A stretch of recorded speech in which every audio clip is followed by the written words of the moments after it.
শয়তানের ওয়াসওয়াসা থেকে আল্লাহর কাছে পানাহ চেয়ে নিয়ে আমরা আলোচনা শুরু করি। পড়েন আমার সাথে, আউযু বিল্লাহি মিনাশ শাইতানির রাজীম, বিসমিল্লাহির রাহমানির রহিম। বিতাড়িত মরদুদ শয়তানের ওয়াসওয়াসা থেকে আল্লাহর কাছে পানাহ চাচ্ছি। আল্লাহ রাব্বুল আলামিন এখানে বলছেন, ওয়াসাইনাল ইনসানা বিওয়ালিদাইহি। আল্লাহ পাক বলছেন, আমি মানুষকে নসিহত করেছি, উপদেশ দিয়েছি, তারা যেন তাদের মা বাপের হককে যেন চিনে নেয়, যেন বুঝে নেয়। কারণ হলো মানুষের প্রধানতম দায়িত্ব হলো আল্লাহর উপরে ঈমান আনা, আর তারপরে দায়িত্ব হলো আল্লাহর উপরে ঈমান নিষ্ঠা আনুগত্য করার পরে পারিবারিক কর্তব্য পালন হলো প্রথম দায়িত্ব।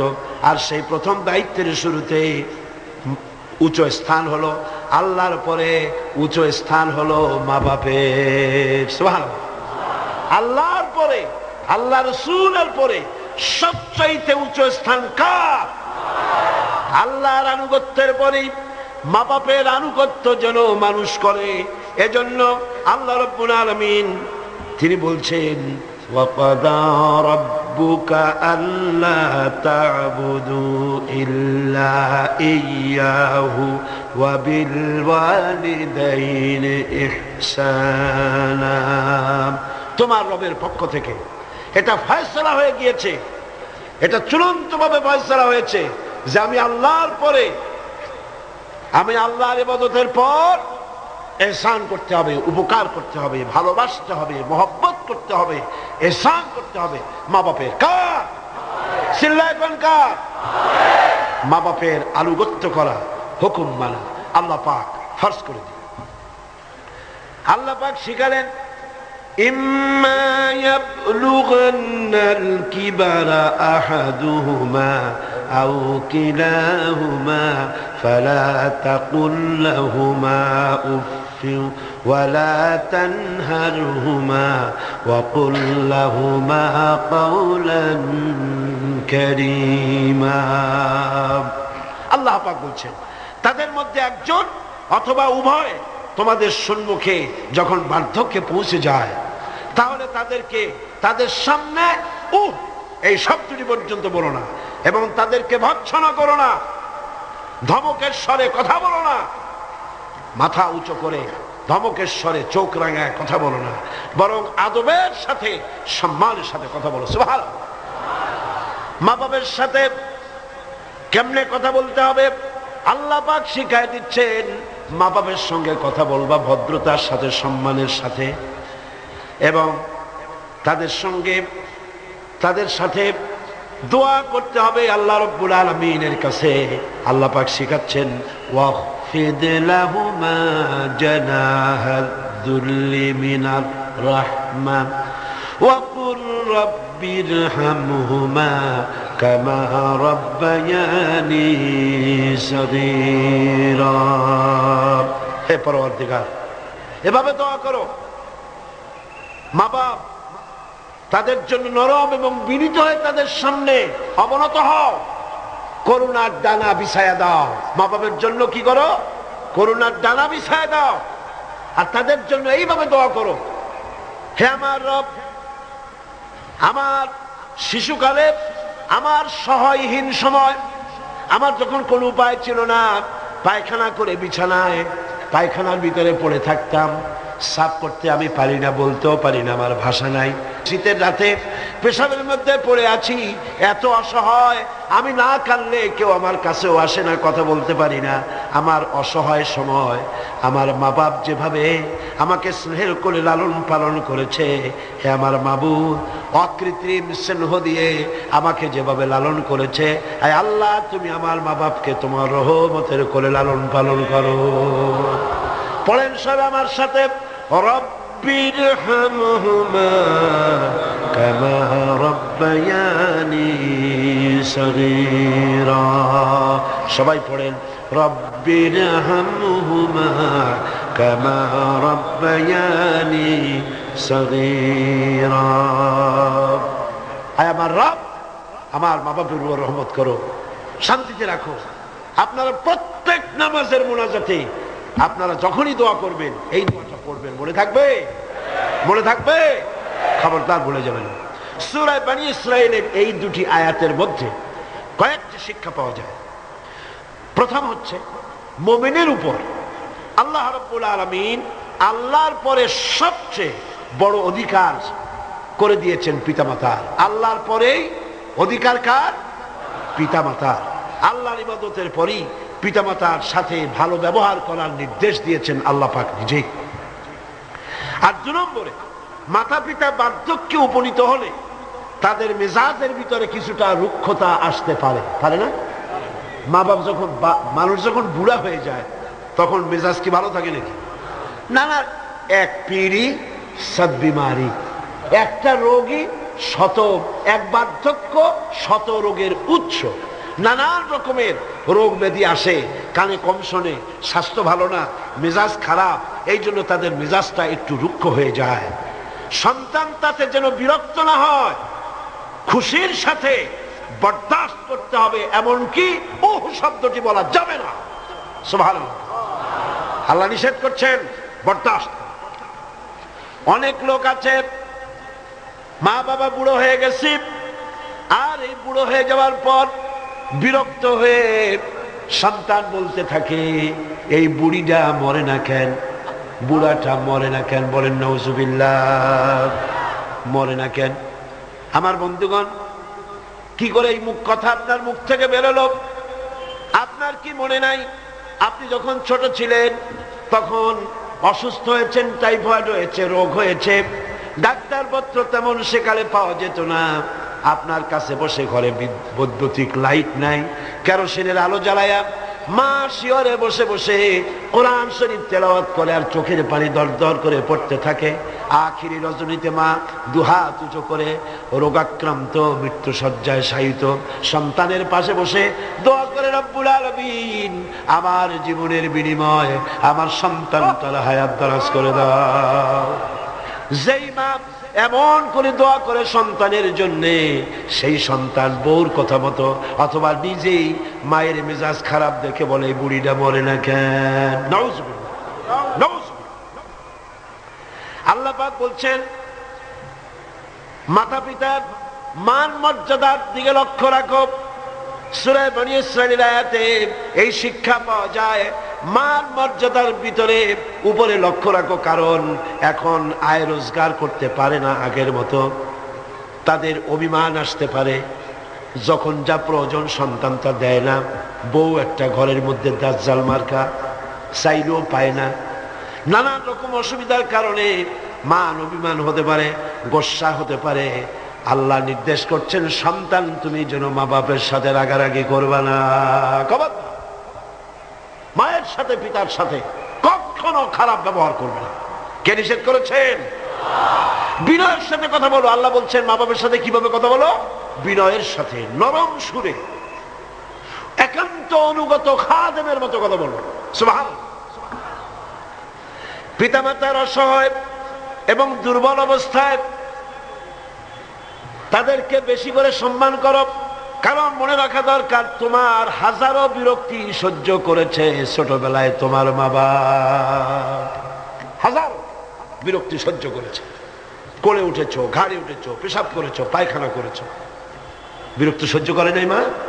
সহ্য করে নাই? হাজারো বিরক্তি সহ্য করেছে। এজন্য আল্লাহ পাক বান্দাকে স্মরণ করে দিয়েছেন, বান্দারে মা বাপের জন্য দোয়া করবি, রব্বিরহামহুমা কামা রাব্বায়ানি সগীরা। এই দায়িত্ব কে দিলেন? কে দিলেন? এখন আপনি যেন দায় সারার জন্য, আল্লাহ দায়িত্ব দিছে বলে আপনি দায় সারার মতো মায়ের একটু কাপড় দিলেন, বাপের একটু জামা দিলেন, 2-5টা টাকা দিলেন, দায় সারার জন্য দিচ্ছেন না অন্তরের মহব্বত দিয়ে দিচ্ছেন? এটা দেখছেন কে? দেখেন আল্লাহ কি বলছেন, রব ربكم أعلم بما في نفوسكم إن تكونوا صالحين فإنه كان للأوابين غفورا তোমার রব কিন্তু জানেন যে তুমি কি দায় সারা গোছের কাজ করছো না আমার অর্পিত দায়িত্ব হিসেবে তুমি তোমার মাকে সম্মান করছো, টাকা দিচ্ছ, পিতাকে সম্মান করছো, আমি দেখতে পাচ্ছি। তবে আল্লাহ পাক তওবাকারীকে ভালোবাসেন, সালিহিনদেরকে ভালোবাসেন, আর আল্লাহ পাক হচ্ছেন গফুর, তিনি হচ্ছেন ক্ষমাশীল। দায়িত্ব পালন হিসেবে মহব্বত দিয়ে, ভালোবাসা দিয়ে, শ্রদ্ধা দিয়ে তোমার মা বাপের খেদমত করবে, দায় সারা গোছের জন্য না হয়। কারণ এককালে তুমি ছেলে যাদের মুখাপেক্ষী, ভালো করে শোনেন, এককালে আমরা সবাই মা বাপের মুখাপেক্ষী ছিলাম না? বলেন ছিলাম না? এককালে তুমি যাদের মুখাপেক্ষী ছিলে তারা আজ তোমার মুখাপেক্ষী হয়ে গেছে। আবার সময় আসবে যখন আমরাও আমাদের সন্তানদের মুখাপেক্ষী হয়ে যাব। তিলকাল আইয়ামু নুদাবিলুহা বাইনান নাস, এটাই হলো ইতিহাস, এরকমই হবে। দাদা বসেছিল পুকুর পাড়ে গোসল করবে, একেবারে কুজো হইয়া হাঁটু মাথার উপর উঠে গেছে। নাতি কাছে গিয়ে বলছে, দাদা বর্ষিটা কত দিয়ে কিনছো? দাদা তো বর্ষির মতো কুজো হয়ে গেছে। দাদা রসিকতা বুঝতে পেরেছেন। দাদা বলছেন, ভাই কেনা লাগবে না, সময় আসলে তুমিও একটা ফ্রি পাবা। কাজে আজকে আমরা এক সময় অসহায় ছিলাম, মা বাপ আমাদেরকে যত্ন করে লালন পালন করেছে, আজ তারা অসহায়। তুমি তাদেরকে যদি মর্যাদা দাও, তুমি তখন অসহায় হবে, তোমার সন্তান তোমাকে অবশ্যই মর্যাদা দেবে।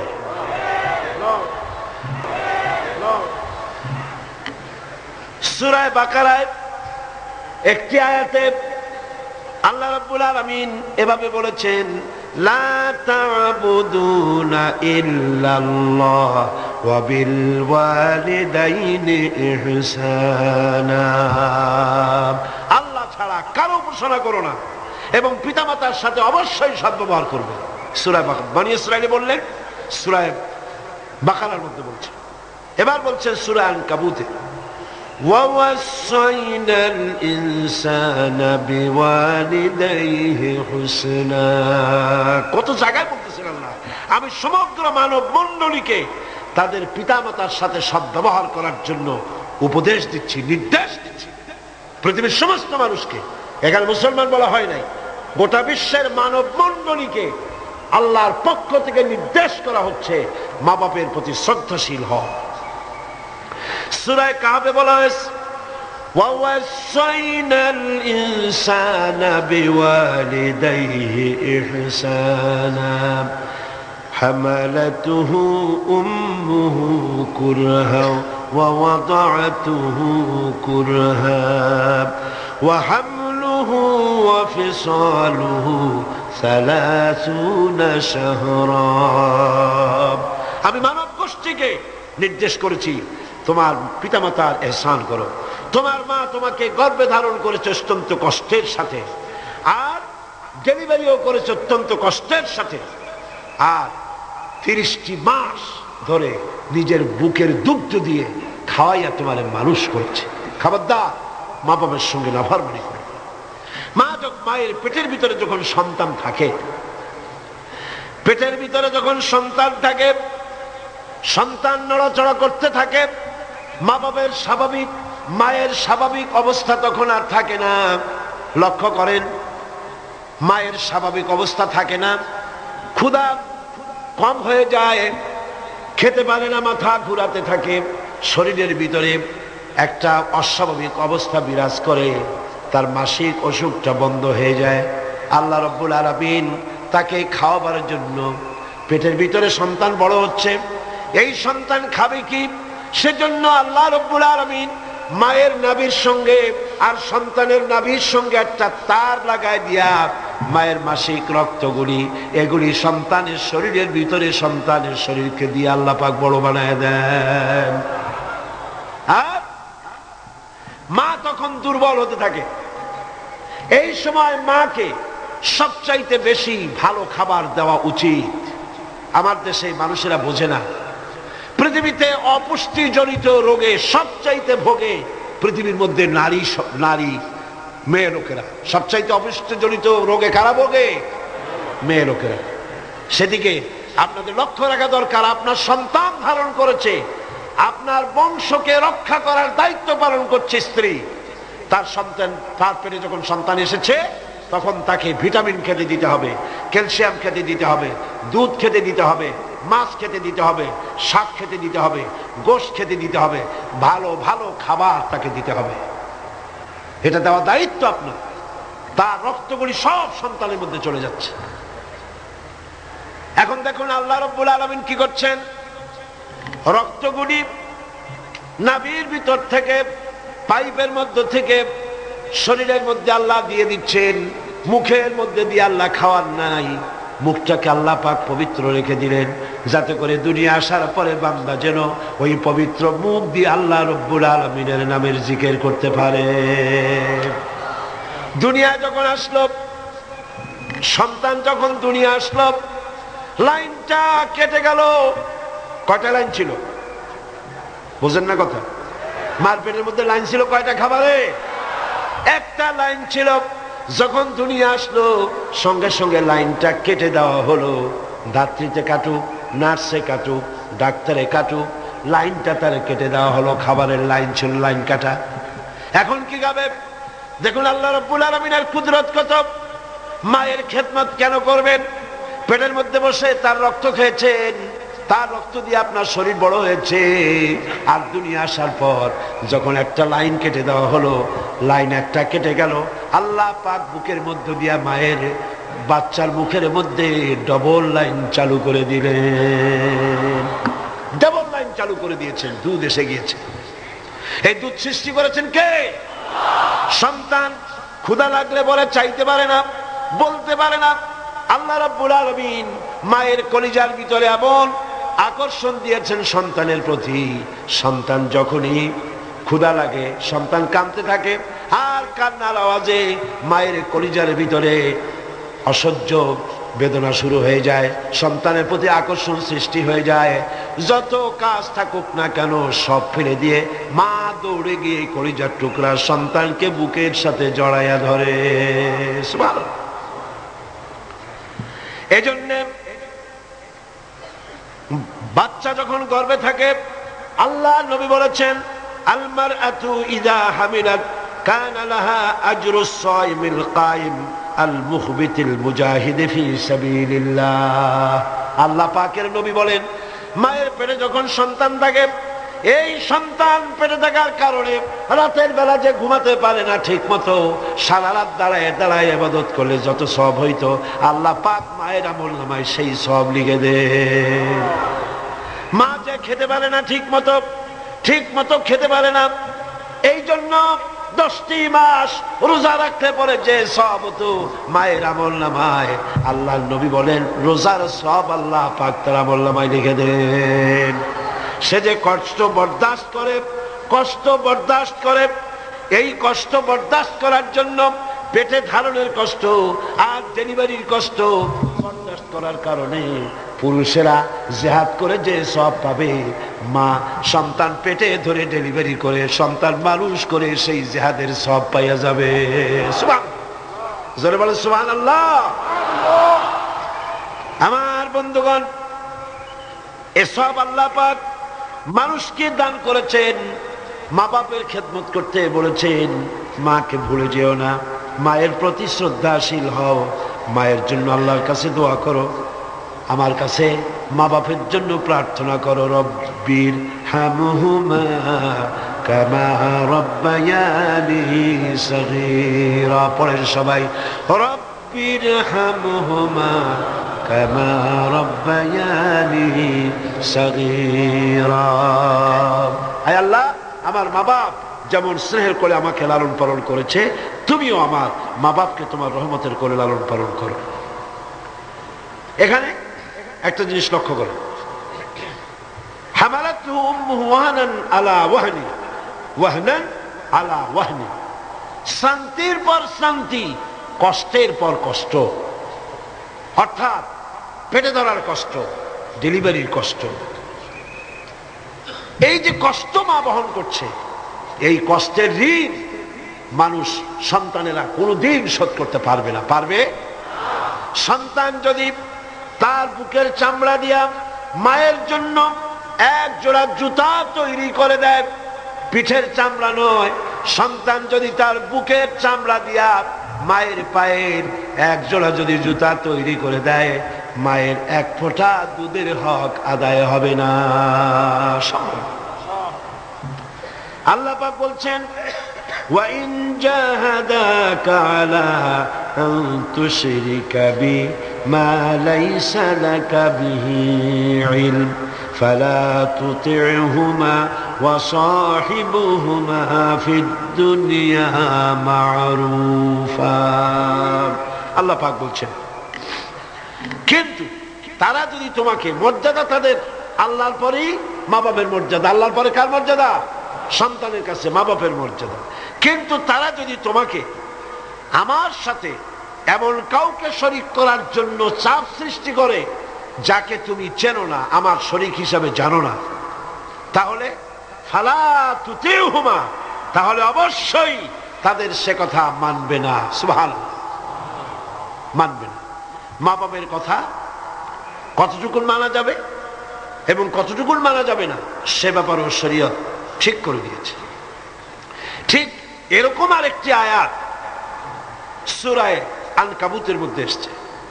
আল্লাহ পাক বলছেন, وَوَصَّيْنَا الْإِنسَانَ بِوَالِدَيْهِ حُسْنًا وَإِنْ جَاهَدَاكَ لِتُشْرِكَ بِي مَا لَيْسَ لَكَ بِهِ عِلْمٌ فَلَا تُطِعْهُمَا। আল্লাহ পাক নির্দেশ করছেন, মা বাপের খেদমত করো, সম্মান করো, ইহসান করো। আর তারা যদি তোমাদের উপরে কোন চাপ সৃষ্টি করে আমার সাথে কাউকে শরীক স্থাপন করার জন্য, তাহলে অবশ্যই তাদের এই কথা তোমরা মানবে না। এর ব্যাখ্যা হচ্ছে, এই আয়াতটি নাজিল হয় সেই সময় যখন তিরমিজি, আহমদ এবং নাসাই এই তিনটি হাদিসে এই দৃষ্টান্তটা এসেছে এই আয়াত নাজিলের প্রেক্ষাপট সম্পর্কে। এই আয়াতটি নাজিল হয়েছে হযরত সাদ বিন আবি ওয়াক্কাস রাদিয়াল্লাহু তাআলা আনহুর ব্যাপারে। তিনি 18 বা 19 বছর বয়সে ইসলাম কবুল করেন এবং ইসলাম কবুল করার পর তার মা হামনা বিনতে সুফিয়ান, আবি সুফিয়ানের ভাইজি, তিনি দারুণভাবে অসন্তুষ্ট হয়ে গেলেন এবং তিনি অনির্দিষ্ট কালের জন্য ধর্মঘট করলেন, অনশন ধর্মঘট। অনশন ধর্মঘট কিন্তু নতুন কিছু না, আগেও ছিল। এই অনশন ধর্মঘট শুরু করল এই কথা বলে যে যতক্ষণ পর্যন্ত তার ছেলে সাদ বিন আবি ওয়াক্কাস যতক্ষণ পর্যন্ত আল্লাহর প্রতি ঈমান প্রত্যাহার করে শিরকিয়াতের দিকে ফিরে না আসবে, ততক্ষণ পর্যন্ত তিনি অনশন ভাঙবেন না, তিনি কিছু খাবেন না। তার মা দলিল হিসাবে পেশ করলেন ছেলের সামনে যে, দেখো পুত্র, তোমার কোরআন অনুযায়ী আমার হুকুম মানা, আল্লাহর হুকুম, আমার হুকুম তোমাকে মানতে হবে। আর আমার সাথে নাফরমানি করার অর্থ হচ্ছে আল্লাহর সাথে নাফরমানি করা। আল্লাহ অর্ডার করেছে আমার হুকুম তোমাকে মানতে হবে। এখন তুমি ওই তাওহীদকে ছেড়ে দিয়ে এই শিরকিয়াতের দিকে, আমি যেদিকে আছি সেদিকে ফিরে আসো। হযরত সাদ বিন আবি ওয়াক্কাস রাদিয়াল্লাহু তাআলা আনহু তিনি অত্যন্ত পেরেশান বোধ করলেন যে আমি এখন করবোটা কি। তিনি রাসূল করিম সাল্লাল্লাহু আলাইহি ওয়াসাল্লামের খেদমতে হাজির হলেন এবং ঘটনার বর্ণনা করলেন। এই ঘটনা যখন বর্ণনা তিনি করলেন রাসূলের কাছে, তখন সূরা আনকাবুতের এই আয়াত নাজিল হলো, وَوَصَّيْنَا الْإِنسَانَ بِوَالِدَيْهِ حُسْنًا। উপদেশ দেওয়া হয়েছে মানব গোষ্ঠীকে, তারা যেন তার মা বাপের প্রতি ইহসান করে, উপকার করে। কিন্তু وَإِنْ جَاهَدَاكَ لِتُشْرِكَ بِي مَا لَيْسَ لَكَ بِهِ عِلْمٌ فَلَا تُطِعْهُمَا।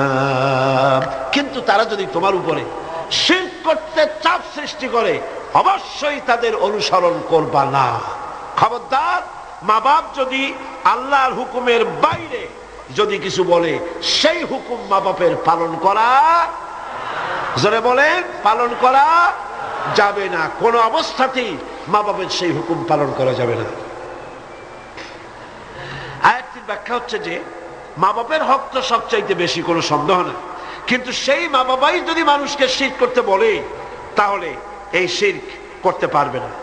কারণ হলো আল্লাহ পাকের সাথে কাউকে শরীক স্থাপন করা যাবে না, কারণ তাদের অবৈধ আবদার সন্তানের অমান্য করাই জরুরি।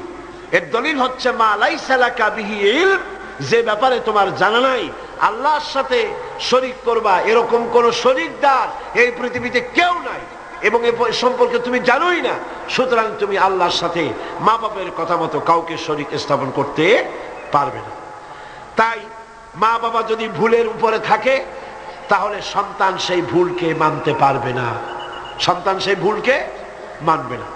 মা বাপ যদি ছেলে ইসলাম কবুল করেছে, মা বাপ ইসলাম কবুল করে নাই, এমন অবস্থা যদি হয় তাহলেও সেই মা বাপের সাথে খারাপ ব্যবহার করা যাবে না। ব্যবহার করতে হবে কি? ভালো ব্যবহার। কি করতে হবে? এই ভালো ব্যবহার সম্পর্কে রাসূল করিম সাল্লাল্লাহু আলাইহি ওয়াসাল্লামের কাছে প্রশ্ন করা হলো, আইয়ুল আমালি আহাব্বু ইলাল্লাহি তাআলা, আল্লাহর কাছে সবচাইতে ভালো আমলটা কি? রাসূল করিম সাল্লাল্লাহু আলাইহি ওয়াসাল্লাম জবাব দিলেন, আসসালাতু আলা ওয়াক্তিহা, নামাজ তার ওয়াক্ত মতো আদায় করা, এটাই হলো সবচেয়ে ভালো আমল। সাহাবী প্রশ্ন করলেন, তারপরে কি? রাসূলুল্লাহ বললেন, বিররুল ওয়ালিদাইন, মা বাপের খেদমত করা, এটাই হলো সবচেয়ে ভালো কাজ। আরেকজন প্রশ্ন করলেন, মান আহাক্কুন নাস বিহুসনি সাহাবাতি, হে রাসূল সবচাইতে আমার কাছে ভালো ব্যবহার পাওয়ার হক কার? আল্লাহর নবী বলেন, উম্মুক, তোমার মা। সাহাবী প্রশ্ন করলেন, সুম্মা মান, এরপরে কে? রাসূল বললেন, উম্মুক, তোমার মা। তারপরে কে? হুজুর বললেন, তোমার মা। তারপরে কে? হুজুর বললেন, তোমার পিতা। মার মর্যাদা কয় গুণ বাড়লো? কয় গুণ বাড়লো? 3 গুণ বেড়ে গেল। কার চাইতে? বাপের চাইতে মায়ের মর্যাদা কয় গুণ? 3 গুণ বেশি বেড়ে গেল। হযরত আব্দুল্লাহ ইবনে আমর রাদিয়াল্লাহু তাআলা আনহু তিনি বলেছেন, যা রাজুলুন ইলান নবী সাল্লাল্লাহু আলাইহি ওয়াসাল্লাম ফাস্তাযানা লাহু ফিল জিহাদ, তিনি বলছেন যে একজন লোক রাসূলের কাছে আসলেন এবং তিনি অনুমতি চাইলেন জিহাদে যাওয়ার জন্য, যুদ্ধে অংশগ্রহণ করার জন্য। ফাকালা আহাইয়ুন ওয়ালিদাক, রাসূল জিজ্ঞেস করলেন, তোমার পিতামাতা কি জীবিত আছেন? তিনি জবাব দিলেন, ক্বালা নাম, হ্যাঁ আমার মা বাবা জীবিত আছে। ক্বালা ফাফিহিমা ফাজাহিদ, চলে যাও বাড়ি, মা বাবার খেদমত করো, এটাই তোমার জন্য জিহাদ। জোরে বলেন সুবহানাল্লাহ। হাজমা নামক আরেকজন সাহাবী রাসূল করিম সাল্লাল্লাহু আলাইহি ওয়াসাল্লামের কাছে উপস্থিত হলেন। তিনি অনুমতি চাইলেন যে রাসূল আমি জিহাদে যেতে চাই, আমি জিহাদে যেতে চাই। হুজুর বললেন, আলাকা ওয়ালিদাতুন, তোমার কি মা বেঁচে আছে? তিনি বললেন, হ্যাঁ আমার মা জীবিত আছেন। আল্লাহর নবী বললেন, ইযহাব ফাকরিমহা ফাইন্নাল জান্নাতা তাহতা রিজলাইহা, আখরাজাহুন নাসাই, নাসাই শরীফের হাদিস। রাসূলুল্লাহ বললেন, তোমার মা যখন আছে, ইযহাব, ফিরে যাও, বাড়ি চলে যাও, ফাকরিমহা, এবং মায়ের সম্মান করো, ইজ্জত করো, মায়ের খেদমত করো, ফাইনাল জান্নাতা তাহতা রিজলাইহা, তোমার জান্নাত তোমার মায়ের 2 পায়ের নিচে। সুবহানাল্লাহ কইতে পারলেন না? পারলেন না জোরে সোরে সুবহানাল্লাহ বলতে? আমি বারবার এই কথা বলেছি আপনাদেরকে, আমরা হচ্ছি পুরুষ, আমাদের পায়ের তলে জুতা, স্যান্ডেল। আমাদের পায়ের তলে কি? জুতা, স্যান্ডেল। আর এই পর্দার আড়ালে যারা বসে আছেন, আমার ঘরে আপনার ঘরে যারা আছেন, আমাদের মা বোনেরা মায়ের জাত। নারীরা হচ্ছে কিসের জাত? নারীরা কিসের জাত? এই মায়ের জাত নারীর পায়ের তলে আল্লাহর জান্নাত। সুবহানাল্লাহ।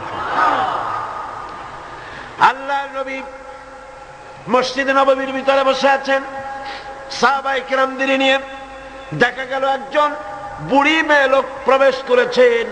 বুড়িকে আসতে দেখে নবীজি দাঁড়ায় গেছেন।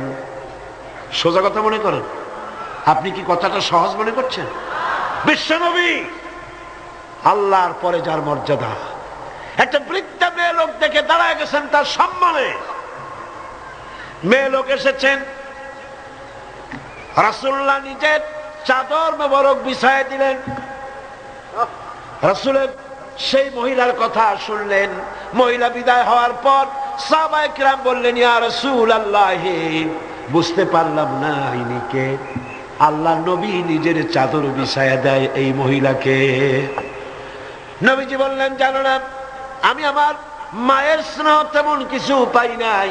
আমি যখন মায়ের গর্ভে ছিলাম, 6 মাস বয়সের সময় মায়ের পেটে থাকাকালীন বাপের এতিম হয়ে গেছি।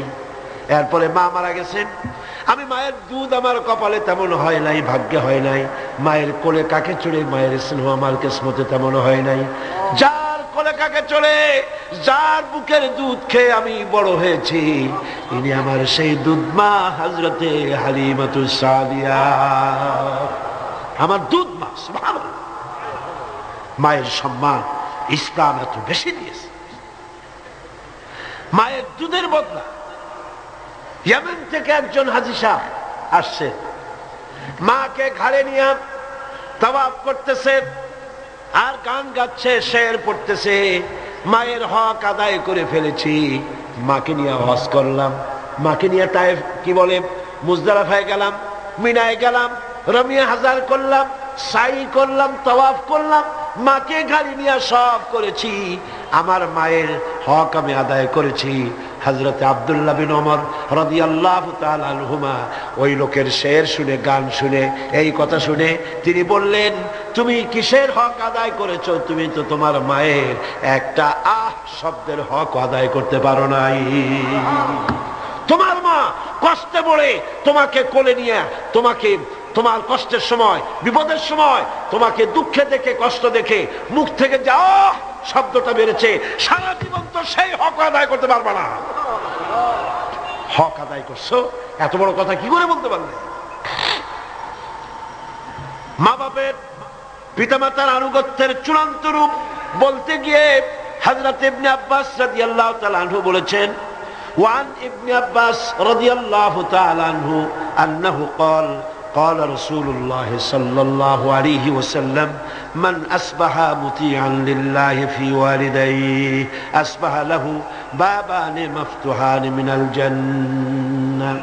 হযরত ইবনে আব্বাস রাদিয়াল্লাহু তাআলা আনহু বলেছেন, আল্লাহ রাসূল বলেছেন, যে ব্যক্তি পিতামাতার সম্পর্কিত আল্লাহর নাজিলকৃত হেদায়েত মেনে নিয়ে সকাল করলো, আল্লাহ রাব্বুল আলামিন তার জন্য জান্নাতের 2টা দরজা খুলে দেন। আর যদি মা বাপ বেঁচে নাই, দুজনের একজন আছে, তার খেদমত করে তাকে খুশি করে যদি সকাল করে, জান্নাতের 1টা দরজা তার জন্য খুলে যায়। ওয়ামান আমসা আসিয়ান লিল্লাহি ফি ওয়ালিদাইহি আসবাহা লাহু বাবানে মাফতুহান মিনান নার। আর যদি মা বাপকে অসন্তুষ্ট করে, আল্লাহ যে হুকুম করেছে সেই হুকুম অনুযায়ী মা বাবার খেদমত না করে, মা বাবার সাথে নাফরমানি করে যে সন্ধ্যা করলো, নবীজি বলেন তার জন্য জাহান্নামের 2টা দরজা খোলা হয়ে যায়। মা বাবার দুজনের একজন যদি বেঁচে থাকে, তাহলে মা বাবার দুজনের একজন যদি বেঁচে থাকে, তাহলে তাকে যদি অসন্তুষ্ট করা হয়, জাহান্নামের 1টা দরজা তার জন্য খোলা হয়ে যায়। সাহাবী প্রশ্ন করলেন, ক্বালা রাজুলুন ওয়া ইন যালামাহু, ক্বালা ওয়া ইন যালামাহু। 3বার রাসূলুল্লাহ বললেন। ওই ব্যক্তি জিজ্ঞেস করলেন, হুজুর, মা বাপ যদি আমার উপরে জুলুম করে? রাসূলুল্লাহ বলেন, জুলুম যদি করেও? তারপরে সে বলছে, যদি আমার উপরে জুলুম করে? হুজুর বলেন, জুলুম যদি করেও? আবার প্রশ্ন করলেন, আমার উপরে মা বাপ যদি জুলুম করে? রাসূলুল্লাহ বলেন, জুলুম যদি করেও খবরদার তুমি মা বাবার সাথে নাফরমানি করবা না। সুবহানাল্লাহ। মা বাবার খেদমত করো, কপাল খুলে যাবে। কি খুলে যাবে? আমার বন্ধুগণ, হযরত ইবনে আব্বাস রাদিয়াল্লাহু তাআলা আনহু আরো বলেন, আন ইবনে আব্বাস রাদিয়াল্লাহু তাআলা আনহু আন্না রাসূলুল্লাহ সাল্লাল্লাহু আলাইহি ওয়াসাল্লাম قال قال من ولد بار ينظره الى والديه نظرة رحمة الا كتب الله بكل نظرة حجة। আল্লাহ নবী বলেন, হযরত ইবনে আব্বাস রাদিয়াল্লাহু তাআলা আনহু বর্ণনা করেছেন, রাসূলুল্লাহ বলেছেন, কেউ যদি তার মা বাপের দিকে যদি মহব্বতের নজরে, ভালোবাসার নজরে যদি তাকায়, তাহলে তার আমল নামায় একটা কবুল হজের সব আল্লাহ পাক আমল নামায় লিখে দিবে। একজন প্রশ্ন করলেন, যদি এক সাহাবী প্রশ্ন করলেন, ইয়া রাসূলুল্লাহ, যদি কোন সন্তান তার মা বাপের দিকে দৈনিক 100 বার তাকায় তো কি হবে? আল্লাহ নবী বললেন, জেনে রাখো 100 বার যদি দৈনিক মা বাপের দিকে রহমতের নজরে, ভক্তির নজরে, ভালোবাসার নজরে যদি তাকাও, আল্লাহ পাক তোমার আমলে 100 কবুল হজের সব লিখে দিবে। আল্লাহর ভান্ডে কোনো অভাব নাই। তাই বলে আবার কেউ মনে করেন না যে হজ যখন ফরজ আছে এত কষ্ট করে টাকা টাকা খরচ না করিয়া মহব্বতের নজরে বাপের দিকে তাকায় থাকে, এতে কিন্তু কাম হবে না। উল্টা পাল্টা চিন্তা করবেন না, চিন্তাটা ঠিক মতো করে হজ যার উপর ফরজ হয়েছে যাই আদায় করতে হবে। এখানে আল্লাহ পাক সওয়াব দিবেন, এই সওয়াবে আপনার হজ যে ফরজ হয়ে আছে সেই দায়িত্ব কিন্তু আদায় হবে না। আর মা বাবার খেদমত যদি করেন তাহলে আপনার দুনিয়ার ফায়দাটা কি? রাসূলুল্লাহ বলেছেন, আন আনাস ইবনে মালিক রাদিয়াল্লাহু তাআলা قال قال رسول الله صلى الله عليه وسلم من سره أن يمد له في عمره ويزداد له في رزقه فليبر والديه وليصل رحمه رواه أحمد। আল্লাহ নবী বলেন, হযরত আনাস বিন মালিক রাদিয়াল্লাহু তাআলা আনহু থেকে বর্ণিত, আল্লাহ নবী বলছেন, কেউ যদি দুনিয়ায় তার রিজিক বাড়াতে চায়, সম্মান বাড়াতে চায়, হায়াত বাড়াতে চায়, সে যেন তার মা বাপের খেদমত করে। মা বাপের খেদমত যারা করবে, মা বাপের সম্মান যারা করবে, আল্লাহ পাক তার রিজিকে বরকত দান করে দিবেন। রিজকে কোনোদিন অভাব হবে না। কবরের কাছে গিয়া, মাজারের কাছে গিয়া বলা লাগবে না, ইয়া খাজা মেরা মতলব কো পুরা কর দে, এটা বলা লাগবে না, এটা বলা লাগবে না। আপনার রিজকে বরকত হয়ে যাবে মা বাপ যদি আপনাকে, আপনার জন্য দোয়া করে, এ দোয়া কবুল। মা বাবার দোয়া কি কবুল হয়ে যাবে। সুতরাং রাসূলুল্লাহ বলছেন, আল্লাহ নবী বলছেন, রিজকে বরকত হবে, সম্মান বৃদ্ধিপ্রাপ্ত হবে, অশান্তি হবে না, অসম্মান হবে না। মা বাবার খেদমত করবা, রিজকে কোনো অভাব হবে না। সুবহানাল্লাহ। হযরত আবী হুরায়রা রাদিয়াল্লাহু তাআলা আনহু বলছেন, عن أبي هريرة رضي الله تعالى عنه عن النبي صلى الله عليه وسلم قال رغم أنفه ثم رغم أنفه ثم رغم أنفه। আল্লাহ নবী বলছেন, তিনবার বললেন, সে ব্যক্তি অপমানিত হোক, সে ব্যক্তি অপমানিত হোক। কোন ব্যক্তি? قيل من يا رسول الله, কোন ব্যক্তি অপমানিত হোক? قال من أدرك والديه عند الكبر أو أحدهما ثم لم يدخل الجنة। ভালো করে শুনেন, আল্লাহ নবী বলেন, সেই ব্যক্তি অপমানিত হোক। তিনবার বললেন। প্রশ্ন করা হলো, কোন ব্যক্তি? রাসূলুল্লাহ বললেন, মা বাপ দুইজন অথবা একজনকে জীবনে সে পেল আর খেদমত করে আল্লাহর জান্নাত নিজের জন্য ওয়াজিব করে নিতে পারলো না, তার মতো হতভাগ্য আর কেউ নাই। মা বাপ যাদের আছে প্রাণ ভরে তাদের খেদমত করো, তাদের খেদমতে আল্লাহ পাক কিসমত খুলে দেবে। আবু দাউদ শরীফের একটি হাদিস শুনুন। হযরত আব্দুল্লাহ বিন আমর রাদিয়াল্লাহু তাআলা আনহু তিনি বলছেন, এক ব্যক্তি তার মাতা পিতাকে কাঁদায় রেখে রাসূলের সামনে জিহাদে যাওয়ার জন্য উপস্থিত হয়েছেন, মা বাপকে ক্রন্দনরত অবস্থায় রেখে। রাসূলুল্লাহর কাছে খবর এলো, এই যুবক জিহাদে যাওয়ার জন্য আসছে আর তার মা বাপ কাঁদতেছে। রাসূলুল্লাহ বললেন, ফিরে যাও, মা বাপকে যেভাবে কান্দায় আসছো ওইভাবে খুশি করে তারপরে আসো, মা বাপকে অখুশি রেখে জিহাদে যাইও না। মা বাপের খেদমত করো, তাদেরকে খুশি করো। অন্য হাদিসে এসেছে, রাসূল করিম সাল্লাল্লাহু আলাইহি ওয়াসাল্লামের খেদমতে একজন হাজির হয়ে অভিযোগ করলো। একজন হাজির হয়ে সে অভিযোগ করছে, হে রাসূল, আমার মা খুব বদমেজাজের মেয়ে লোক। কে বলছে? এক যুবক বলছে রাসূলের কাছে গিয়ে, আমার মা খুব বদমেজাজের মানুষ। অভিযোগ। প্রিয় নবী তার জবাবে বললেন, হে যুবক, 9 মাস ধরে অব্যাহত ভাবে তোমার মা যখন তোমাকে গর্ভে ধারণ করেছিল তখন তো তোমার মায়ের মেজাজ খারাপ ছিল না।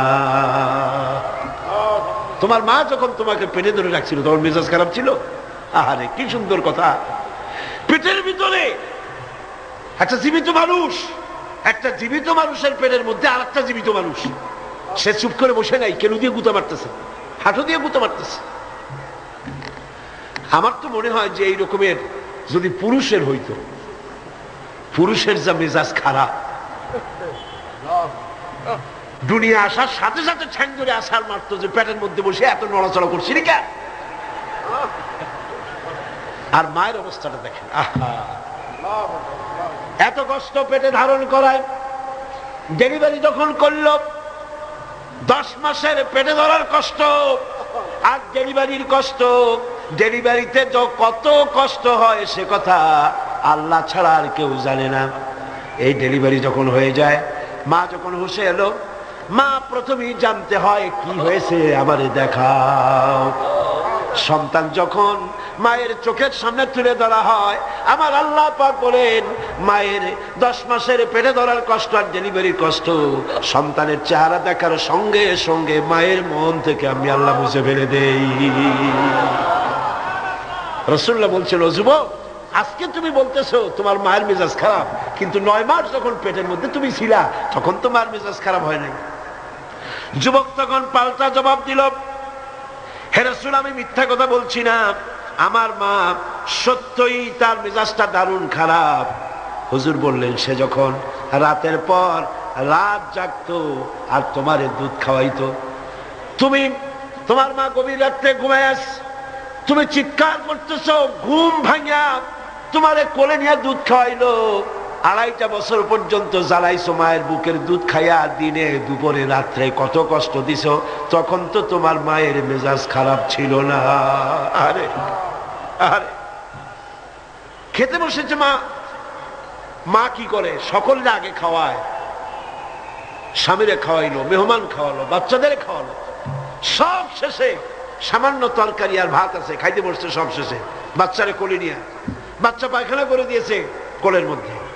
মা বিরক্ত হইল না, বিরক্ত হলো না, খাবারের থালাটা সরায় রেখে মা বাচ্চাকে কোলে করে নিয়ে বাচ্চাকে সাফ করালো, নিজের কাপড় চোপড় সাফ করলো, তারপরে ক্রন্দনরত বাচ্চার মুখে 2-3টা চুমা দিয়া তারপর আবার খাইতে বসলো।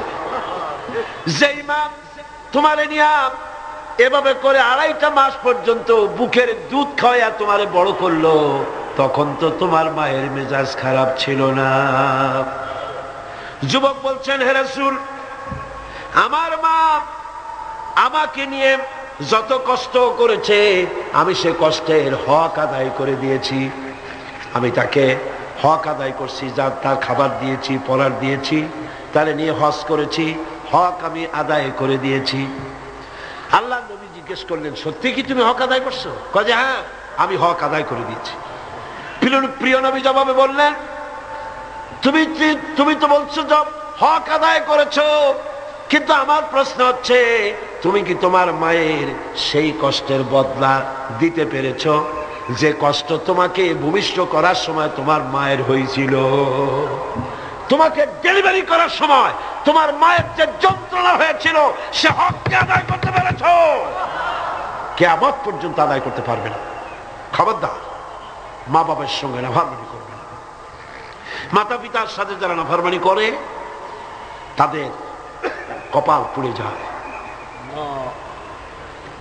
একজন প্রশ্ন করেছেন, হে রাসূল, আমার মা বাপ তো জীবিত নাই, আমি খেদমত কিভাবে করব, কিভাবে তাদের খেদমত করব? আমি তো বেয়াদবি করে ফেলেছি, অনেক নাফরমানি করেছি, করবোটা কি? এখন আমার উপায় কি?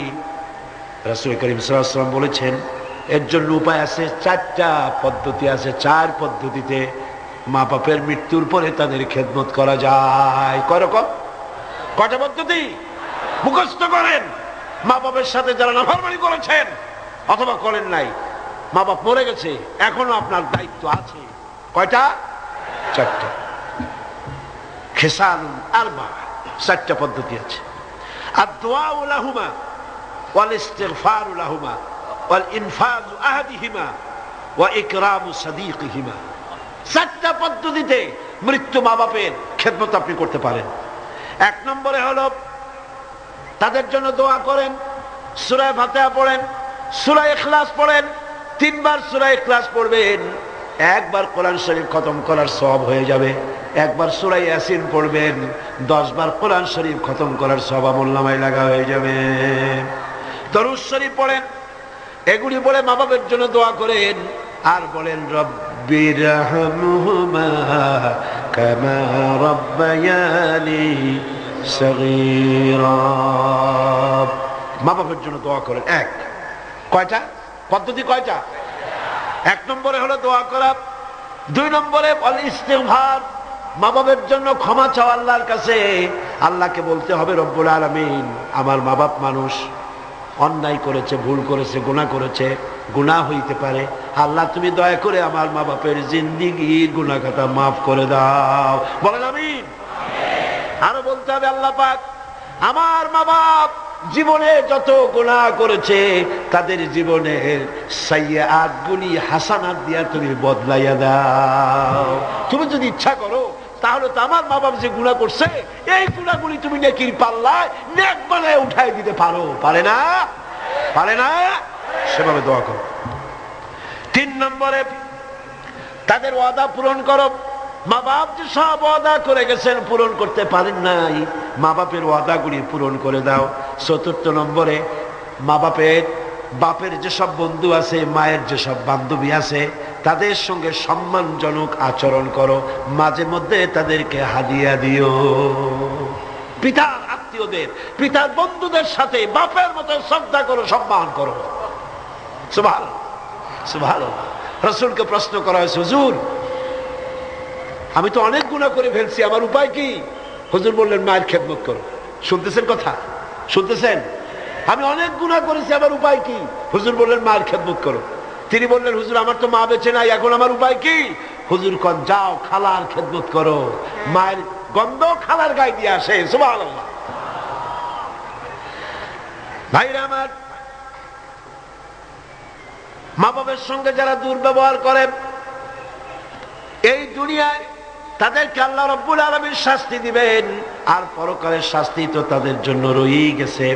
দুনিয়ার শাস্তিও আছে আর পরকালের শাস্তিও তাদের জন্য রয়ে গেছে। মা বাপের দোয়া অবশ্যই কবুল। 3 জনের দোয়া মুস্তাজাবুদ দাওয়াত। 3 জন। কয়জন? 3 জন। পীর সাহেবের দোয়া, মৌলানা সাহেবের দোয়া, সুফি সাহেবের দোয়া কবুল হইতেও পারে, নাও হইতে পারে। কোনো গ্যারান্টি নেই, গ্যারান্টি নেই। হইতেও পারে, নাও হইতে পারে। কিন্তু আল্লাহর নবী 3 জনকে গ্যারান্টি দিয়েছেন। মুসাফির, প্রবাসী, তার দোয়া কবুল হবে।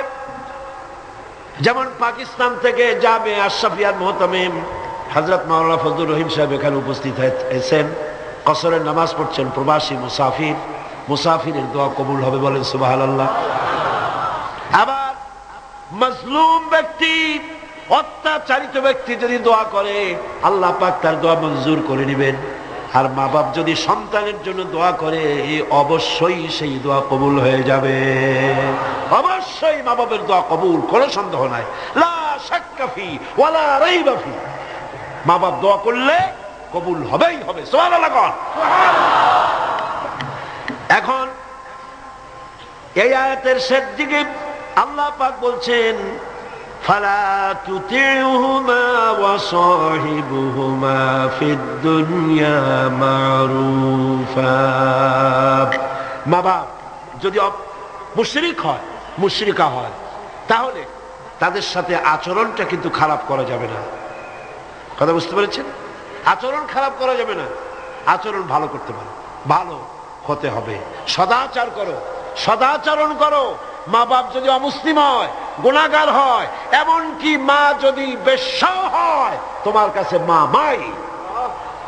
খবরদার মায়ের সাথে নাফরমানি করতে পারবে না। কথা বুঝে আসছে? মাথায় ঢুকতেছে? মাথায় ঢুকতেছে?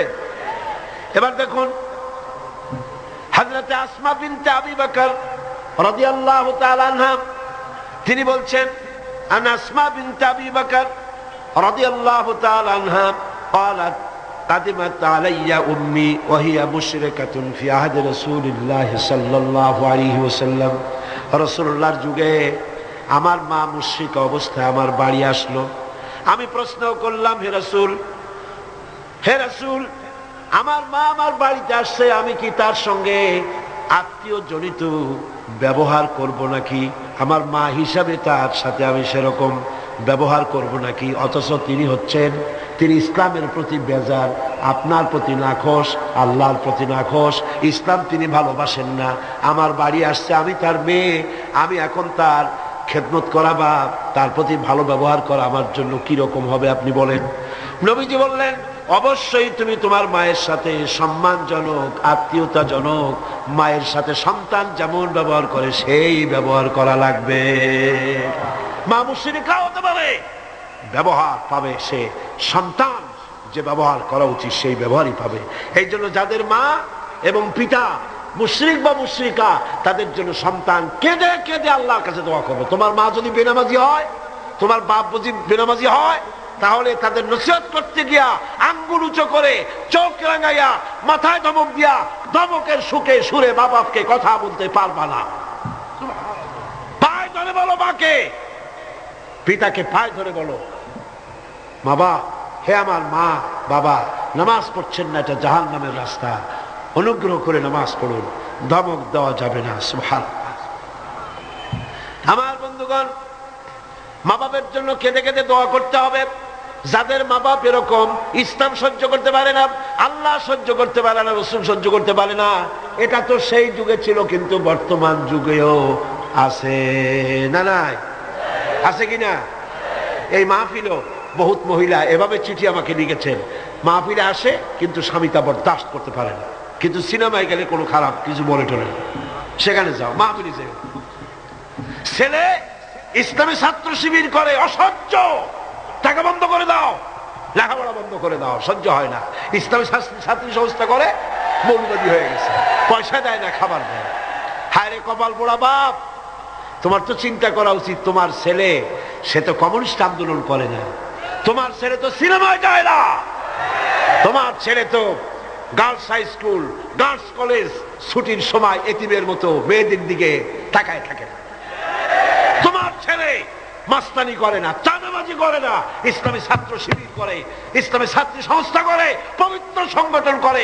তুমি তো সেজদা দিয়ে কাঁদবা, আল্লাহ আমার ছেলে ভালো কাজ করতেছে, ঠিক কিনা? জোরে বলেন ঠিক কিনা? আমার বন্ধুগণ, মা বাবার জন্য দোয়া করতে হবে, মা বাবার জন্য দোয়া করতে হবে। রব্বির হামহুমা কামা রাব্বায়ানি সগীরা, খুব মিষ্টি করে ভালো করে পড়েন, রব্বির হামহুমা কামা রাব্বায়ানি সগীরা। হযরতে আবু হুরায়রা রাদিয়াল্লাহু তাআলা আনহু ইসলাম গ্রহণ করার পর দীর্ঘদিন যাবত তার মা ইসলাম কবুল করেন নাই, বরং আবু হুরায়রা রাদিয়াল্লাহু তাআলা আনহুকে বড় জ্বালাইছে। তিনি মায়ের পায়ে পড়েছেন, বহু অনুরোধ করেছেন, কোনো কিছুতে কাজ হয়নি। একদিন তিনি অনেক রাত করে বাড়িতে ফিরেছেন, মা তাকে প্রশ্ন করলেন, এত রাত কোথায় ছিলি? তিনি বললেন, আমি ছিলাম রাসূল করিম সাল্লাল্লাহু আলাইহি সাল্লামের কাছে। শোনা মাত্র মা তাকে খুব করে মারলেন, গলা ধাক্কা দিয়ে বাড়ি থেকে বের করে দিলেন। তিনি রাসূলুল্লাহর খেদমতে এসে কাঁদতে লাগলেন। আল্লাহর নবী বলেন, আবু হুরায়রা কাঁদো কেন? হযরত আবু হুরায়রা বললেন, ইয়া রাসূলুল্লাহ, মা আমাকে মেরেছে। বললেন, মারলো কেন? তিনি বললেন, ঘটনা শোনালেন, আপনার কাছ থেকে দেরি করে যাওয়ার কারণে আপনার নাম শুনে সহ্য করতে না পেরে আমাকে মারছে। হুজুর বলেন, আবু হুরায়রা, মা তোমাকে মেরেছে, এখানে আমার কিছু করার নাই, আমি এখানে দখলান্দাজ করতে পারবো না, আমি এখানে কোনো ইন্টারফেয়ার করতে পারবো না, মা মারছে, আমি কি করবো? সুবহানাল্লাহ। ভাইরা আমার, হযরত আবু হুরায়রা বলেন, ইয়া রাসূলুল্লাহ, মায়ের বিরুদ্ধে নালিশ করার জন্য তো আমি আপনার কাছে আসি নাই। বললেন, কেন এসছো? হযরত আবু হুরায়রা বলেন, ইয়া রাসূলুল্লাহ, আমি আসছি দোয়া চাওয়ার জন্য। আমি জানি নবীজি যদি আল্লাহর দরবারে হাত উঁচু করে দোয়া মঞ্জুর হয়ে যায়। আপনি আমার মায়ের জন্য হেদায়েতের জন্য দোয়া করুন। মা দুহাত তুলে দোয়া কর। আল্লাহর নবী তখন দুহাত উঁচু করে দোয়া করলেন, আল্লাহুম্মা ইহদি উম্মা আবি হুরায়রা, আয় আল্লাহ, আমি দোয়া করি আবু হুরায়রার মাকে তুমি হেদায়েত নসিব করে দাও। হযরত আবু হুরায়রা দৌড় দিলেন। কয়েকজন সাহাবী পিছন থেকে টেনে ধরলেন, দৌড়াও কেন? কোনো বিপদ হলো নাকি? তিনি বললেন, না, কোনো বিপদ হয় নাই। তবে দৌড়াও কেন? তিনি বললেন, দৌড়াই এই কারণে, আমাকে যেতে দাও, বাড়ি পর্যন্ত আমি দৌড়াই যেতে চাই। আমি বাড়ি পর্যন্ত দৌড়াই গিয়ে দেখতে চাই আমি দৌড়ে আমার বাড়িতে আগে পৌঁছলাম না রাসূলুল্লাহর দোয়া আমি বাড়ি যাওয়ার আগে রাসূলের দোয়া আমার বাড়ি পর্যন্ত গেল নাকি। হযরতে আবু হুরায়রা রাদিয়াল্লাহু তাআলা আনহু তিনি বাড়িতে চলে গেলেন, দরজায় গিয়ে নক করলেন। ভেতর থেকে আওয়াজ এলো, কে? তিনি বললেন, মা, আমি আবু হুরায়রা এসেছি। মা বলছেন, আব্বু অপেক্ষা করো, দরজা খুলে দিতেছি।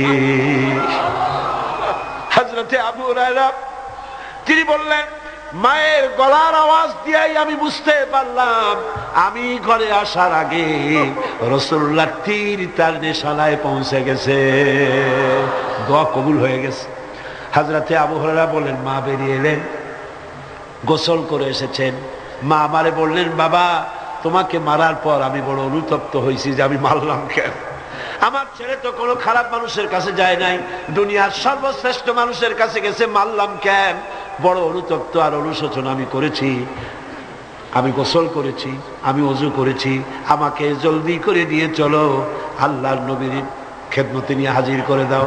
হযরতে আবু হুরায়রার মা ঘোষণা করলেন, লা ইলাহা ইল্লাল্লাহু মুহাম্মাদুর রাসূলুল্লাহ। বন্দুক দিয়ে গুলি করলে সেই গুলি তার টার্গেটে পৌঁছতে যত না দেরি হবে, মা বাপের দোয়া, বাবার দোয়া এর থেকে দ্রুত গতিতে আল্লাহ পাকের আরশ আজিম পর্যন্ত পৌঁছে যাবে। এগুলি পৃথিবীতে কোথাও নাই, ইসলাম শিখিয়েছে। কে শিখিয়েছে? যারা বলেন, কে শিখিয়েছে? ইসলাম শিখেছে, শিখায়েছে। পাশ্চাত্যে যায় দেখেন, কিসের মা কিসের বাবা, মা বাবার কোনো খোঁজ খবর নাই। মা বাবা যখন বুড়ো হয়ে যায়, আমি ইংল্যান্ড এবং আমেরিকায় দেখেছি, ওদের জন্য ওল্ড পিপল সেন্টার করা হয়। বুড়া বুড়ি, আমি নাম দিছি ওইটার বুড়া বুড়ির এতিমখানা। বুড়া বুড়িরা ওইখানে থাকে, ওই ঘরের মধ্যে। ছেলেমেয়েরা কোনো খোঁজ খবর নেয় না। 25শে ডিসেম্বর তারিখে প্রতি বছর একখানা কার্ড ছেলে তার বাপের নামে পাঠায়, মায়ের নামে পাঠায়। বাবা ওই কার্ডখানা নিয়ে তারপরে বন্ধুদের দেখায়, আমার ছেলে আমাকে মনে করছে। সারা বছর খোঁজ নাই। এরপরে যখন মরে 2-3 দিন পর্যন্ত মদের বোতল, দুধের বোতল, খবরের কাগজ ভিতরে কেউ নেয় না, দরজার কাছে পড়ে আছে। কারণ কি? পুলিশে এসে দরজা খুলিয়া দেখে ভিতরে বুড়া মরে পড়ে আছে, কেউ নাই, ছেলেও নাই, মেয়েও নাই, দেখারও কেউ নাই। এই হলো পাশ্চাত্যের অবস্থা। আর ইসলাম কি নিয়ামত! সুবহানাল্লাহ, ইসলাম বিরাট নিয়ামত। মা বাবার সম্মান করতে শিখিয়েছে, সেখানে সম্মান নাই। সন্তানের কাছে সম্মান হবে কি করে? সন্তান তার মায়ের প্রতি যে আকৃষ্ট হবে কিসের মাধ্যমে? দুধ খাওয়াবার মাধ্যমে। আমার দেশে পাশ্চাত্যের আবহাওয়া লেগে গিয়েছে, বহুত মা তার সন্তানকে দুধ খাওয়ায় না। কৌটার দুধ খাওয়ায়, টিনের দুধ খাওয়ায়, নিজের শরীর ভালো রাখার জন্য টিনের দুধ খাওয়ায়। তো সন্তানের মহব্বত ওই টিনের দিকে, বোতলের দিকে বেশি হবে, মায়ের দিকে হবে না। দুধ হচ্ছে একটা ফ্লো, একটা ফ্লো। মায়েরা, আমার মা বোনেরা যারা আসছেন শোনেন, ব্রেস্ট ক্যান্সার যে হয়, মায়ের মেয়ে লোকদের যে ব্রেস্ট ক্যান্সার হয়, চিকিৎসা বিজ্ঞানীরা বলেছেন ব্রেস্ট ক্যান্সার হওয়ার জন্য সবচাইতে বড় কারণ সন্তানকে দুধ না খাওয়ানো। এটা হলো আরেকটা কারণ আছে, সেটা আমি বললাম না, ডাক্তারদের কাছ থেকে জেনে নেবেন। এটা হলো সবচাইতে বড় কারণ, সন্তানকে দুধ না খাওয়ানো। এই ফ্লোটা, এই স্বাভাবিক ফ্লো আপনি বন্ধ করে রাখছেন, সন্তানকে খাওয়াচ্ছেন না। ব্রেস্ট ক্যান্সার যদি হয়, অপারেশন করে শরীরের যে সৌন্দর্য রক্ষা করতে চাইছিলেন, 12 আনাই 16 আনাই শেষ হয়ে যাবে। এই দুধ, মায়ের বুকের দুধ সন্তানের জন্য শুধু খাদ্য নয়, এর মধ্যে রয়েছে মেডিসিন। এর মধ্যে রয়েছে কি? মেডিসিন। সন্তান ছিল ফি কারারিন মাকিন, মায়ের পেটের মধ্যে একটা সুরক্ষিত জায়গায়, কোন রোগের জান সেখানে পৌঁছতে পারে না, এরকম একটা জায়গায় ছিল। পৃথিবীতে আসলো, এখানে আছে পলিউশন, এখানে আছে নানান রকমের রোগ, কি জীবাণু, এগুলি রয়েছে। সুতরাং তার কচি চামড়ার লোমকূপের মধ্য দিয়া এই রোগগুলি ঢুকে যেতে পারে। এই রোগ থেকে শরীরকে বাঁচাবার মতো রেজিস্ট্যান্স, স্ট্যামিনা, শক্তি তার মধ্যে নাই। এই জন্য আল্লাহ কি করলেন? অ্যান্টিবায়োটিক ঔষধও সহ্য হবে না, রোগ থেকেও তারে বাঁচানো যাবে না। সেই জন্য রব্বুল আলামিন মায়ের বুকে যে দুধ দিয়েছেন, প্রথম যে শাল দুধ যেটাকে বলা হয়, এই দুধটাকে আল্লাহ পাক খাদ্য আর রোগের প্রতিষেধক ঔষধ হিসাবে আল্লাহ দিয়ে দিয়েছেন। সন্তানকে দুধ খাওয়াও, সন্তানের মহব্বত তোমার প্রতি বাড়তেই থাকবে। সুবহানাল্লাহ, সুবহানাল্লাহ। পাশ্চাত্যে এই মহব্বত নাই। পাশ্চাত্যে আমি নিজের চোখে প্রত্যেক বছর দাওয়াত হয়তো দেখি, খালি ঘুরি না, চোখ দিয়ে তাকায়ও দেখি কোথায় কি হয়। মেয়ে লোকগুলি তাদের বাচ্চা পুষচা হুইলওয়ালা চেয়ার আছে, সেই চেয়ারে বাচ্চাটা ঠেলতে ঠেলতে নিয়ে যায় মার্কেটিং করতে, আর কুত্তার বাচ্চাটা কোলে নিয়ে হাঁটে। নিজের ছেলে কাঁদবে, তাতে কিছু আসা যায় না, কুত্তারে কোলে নিয়ে কুত্তারে চুমা দিয়া তারপরে নিয়ে যায়। যে কুকুরের যে যত্ন আছে, শিশুর সেই যত্ন পাশ্চাত্যে নাই।